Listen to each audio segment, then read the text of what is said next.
Okay, so now we will move to the next slide, okay, that we will discuss the impact for each of industrial revolution. Okay, so you have learned before that we have four phases of industrial revolution.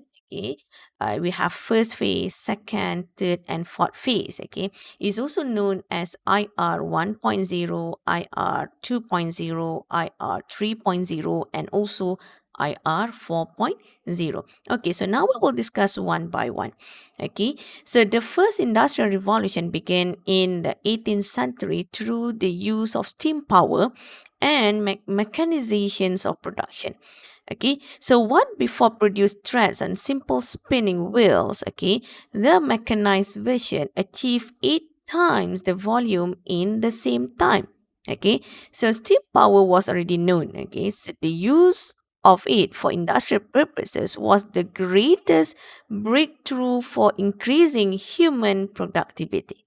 Okay, so instead of weaving looms powered by muscles, okay, steam engines could be used for power.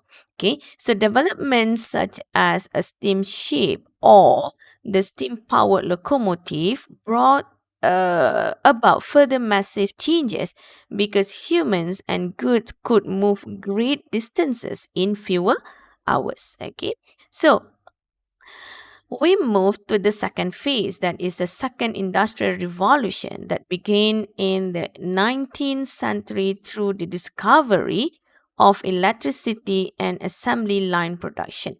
Okay, so Henry Ford, okay, took the idea of mass production from the slaughterhouse in Chicago.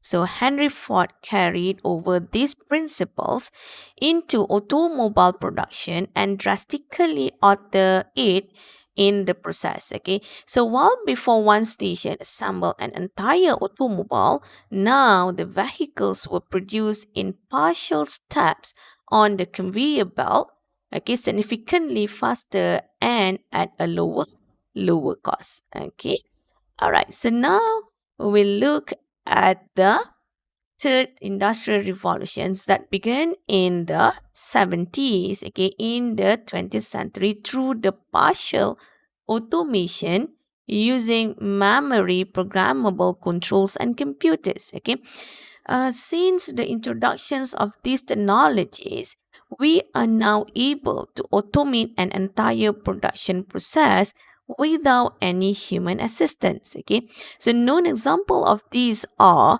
robots that form program sequences without any human intervention. Okay, so now we move to the last phase. Okay, that is a IR 4.0. Okay, we are currently implementing the fourth industrial revolution. Okay, so this is characterized by the application of information and communication technologies to industry and is also known as Industry 4.0. Okay, so it builds on the developments of the third industrial revolution. Production systems that already have computer technology are expanded by a network connection and have a digital twin on the internet. Okay, so these allow communication with other facilities and the output of information about themselves.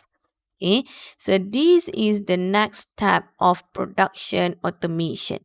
Okay, so the networking of all systems, okay, leads to the cyber physical production system and therefore smart factories in which production system components and people communicate via a network and a production is nearly autonomous.